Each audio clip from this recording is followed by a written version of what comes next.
നമസ്കാരം, ഞാൻ Vrinda Arun. Chemmanur international jewellers Kaumudi ഹെഡ്ലൈൻസിലേക്ക് സ്വാഗതം. Presented by NCDC. കരകയറാത്ത വിവാദം. പുതിയ കരസേനാ മേധാവിയുടെ നിയമനത്തിൽ വിവാദം തുടരവേ BJPക്കെതിരെ രൂക്ഷ വിമർശനവുമായി പ്രതിപക്ഷം. ബിപിൻ റാവത്തിനെ കരസേനാ മേധാവിയായി നിയമിച്ചത് സീനിയോറിറ്റി വ്യവസ്ഥകൾ മറികടന്ന്. 2 ലഫ്റ്റനന്റ് ജനറൽമാരെ മറികടന്നുള്ള നിയമനത്തിന് പിന്നിൽ രാഷ്ട്രീയ താൽപര്യമെന്ന് ആക്ഷേപം. മലയാളി കൂടിയായ തെക്കൻ കമാൻഡ് മേധാവി PM ഹാരിസിനെ നിയമിച്ചിരുന്നെങ്കിൽ കരസേനാ മേധാവിയാകുന്ന ആദ്യ മുസ്ലിം ആകുമായിരുന്നു അദ്ദേഹമെന്നും, എന്നാൽ മോദിക്ക് അതിനോട് താൽപര്യമില്ലെന്നും കോൺഗ്രസ്. സേനാ മേധാവികളുടെ നിയമന മാനദണ്ഡം രാജ്യത്തെ ബോധ്യപ്പെടുത്താൻ സർക്കാർ ബാധ്യസ്ഥമെന്ന് ഇടതുപക്ഷം. ബിപിൻ റാവത്തിനെ സേനാ മേധാവിയായി നിശ്ചയിച്ചത് അടിയന്തര സാഹചര്യങ്ങളിൽ പ്രാഗൽഭ്യം തെളിയിച്ചതിനാലെന്ന് പ്രതിരോധ മന്ത്രാലയം. പ്രതിപക്ഷ ആരോപണം അപലപനീയം. സേനാ തലവന്മാരുടെ നിയമനത്തെ വിമർശിക്കുന്നത് രാജ്യദ്രോഹമെന്നും പ്രതികരണം.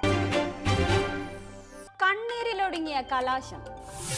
ആർത്തിരമ്പിയ മഞ്ഞക്കടലിനു മീതെ നിരാശയുടെ കണ്ണീർ മഴ വീഴ്ത്തി കേരള ബ്ലാസ്റ്റേഴ്സിന് ISL കപ്പിനരികെ കിരീടനഷ്ടം. കലാശക്കളിയുടെ ആവേശത്തിരയിൽ ഷൂട്ടൌട്ടിലേക്ക് നീണ്ട മത്സരത്തിനൊടുവിൽ കിരീടത്തിൽ ഒരിക്കൽ കൂടി മുത്തമിട്ട് അത്ലറ്റിക്കോ ഡി കൊൽക്കത്ത. കൊച്ചിയുടെ മൈതാനത്ത് ആരാധകരുടെ ആർപ്പുവിളികൾ ഉത്സവാഘോഷം തീർത്ത രാത്രിയിൽ ബ്ലാസ്റ്റേഴ്സിന്റെ പരാജയം അപ്രതീക്ഷിത നിർഭാഗ്യത്തിന്റെ ചതിക്കുഴിയിൽ. ഓരോ ഗോൾ വീതം നേടി സമനിലയിൽ കലാശിച്ച പോരിൽ അധിക സമയം കഴിഞ്ഞ് കേരളത്തെ കാത്തിരുന്നത് ഷൂട്ടൌട്ടിന്റെ വൻ കെണി. ഗാംഗുലിയുടെ കൊൽക്കത്ത ടീം ഷൂട്ടൌട്ടിൽ സച്ചിന്റെ മഞ്ഞപ്പടയെ പിന്നിലാക്കിയത് 4-3.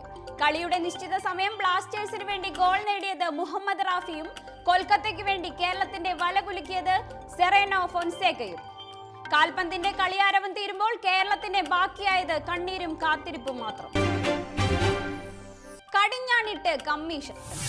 നോട്ട് നിരോധനത്തിന് പിന്നാലെ രാഷ്ട്രീയ പാർട്ടികളുടെ സംഭാവനയ്ക്ക് കടിഞ്ഞാണിടാൻ നിയമ ഭേദഗതി നിർദ്ദേശവുമായി കേന്ദ്ര തിരഞ്ഞെടുപ്പ് കമ്മീഷൻ. നടപടി തിരഞ്ഞെടുപ്പുകളിലെ കള്ളപ്പണ ഒഴുക്ക് നിയന്ത്രിക്കുന്നതിന്റെ ഭാഗമായി. ഉറവിടം വെളിപ്പെടുത്താത്ത സംഭാവനകൾ സ്വീകരിക്കുന്നതിന് വിലക്ക് ഏർപ്പെടുത്തണമെന്നും ആവശ്യം. നിലവിൽ 20,000 രൂപയ്ക്ക് താഴെയുള്ള സംഭാവനകൾ സ്വീകരിക്കുന്നതിന് രാഷ്ട്രീയ പാർട്ടികൾക്ക് ഉറവിടം വെളിപ്പെടുത്തേണ്ടതില്ല. ഈ ചട്ടത്തിൽ ഭേദഗതി വേണമെന്നാവശ്യപ്പെട്ട് തിരഞ്ഞെടുപ്പ് കമ്മീഷൻ കേന്ദ്രത്തെ സമീപിച്ചത് കഴിഞ്ഞ ദിവസം. പ്രതീക്ഷയുടെ പുത്തൻ പണം. കറൻസി നിരോധനത്തെ തുടർന്നുണ്ടായ പ്രതിസന്ധി പരിഹരിക്കാൻ 500 രൂപയുടെ കൂടുതൽ നോട്ടുകൾ കേരളത്തിലേക്ക്. നടപടി സംസ്ഥാനത്തെ ചില്ലറക്ഷാമം പരിഗണിച്ച് റിസർവ് ബാങ്ക് മേഖലാ ഓഫീസ് നൽകിയ പരാതിയിൽ. അതേസമയം ATM-കളിൽ ചെറിയ നോട്ടുകൾ ഇല്ലാത്തത് മൂലമുള്ള പ്രതിസന്ധി തുടരും. കറൻസി പരിഷ്കരണ നടപടിയിൽ കൂടുതൽ വിശദീകരണവുമായി RBI governor Urjit Patel. Note അസാധുവാക്കിയ സാഹചര്യവും തുടർന്ന് നടത്തിയ പ്രവർത്തനങ്ങളും പാർലമെന്ററി കാര്യസമിതിക്ക് മുമ്പാകെ വിശദീകരിക്കും. രാജ്യത്തെ നോട്ട് ക്ഷാമം പരിഹരിക്കാനുള്ള മാർഗങ്ങളും ചർച്ചയാകും. അലപ്പോ വോട്ടിംഗിന്. സിറിയയിൽ ആഭ്യന്തര യുദ്ധം രൂക്ഷമായ അലപ്പോയിലെ ഒഴിപ്പിക്കൽ പ്രമേയം ഇന്ന് വോട്ടിംഗിന്. പ്രമേയത്തെ വീറ്റോ ചെയ്യുമെന്ന മുൻ നിലപാടിൽ നിന്ന് റഷ്യ അയഞ്ഞതോടെ പ്രമേയം ഏകകണ്ഠമായി പാസാക്കാൻ സാധ്യത. കിഴക്കൻ അലപ്പോയിലെ പ്രാന്തപ്രദേശങ്ങളിൽ ഇപ്പോഴും 15,000-ലധികം സാധാരണക്കാർ കുടുങ്ങിക്കിടക്കുന്നതായി വിവരം. ആദ്യഘട്ടത്തിൽ 12,000 പേരെ ഒഴിപ്പിക്കും. പുറമേ ശാന്തമെങ്കിലും രക്ഷാ നടപടികൾ അത്ര സുഖകരമാവില്ലെന്ന് സൂചന.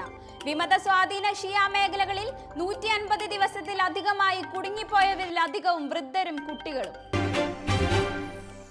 Chemmanur international jewellers Kaumudi headlines presented by NCDC സമാപിക്കുന്നു. അടുത്ത ഹെഡ്ലൈൻസ് 1 മണിക്കൂറിന് ശേഷം. നമസ്കാരം.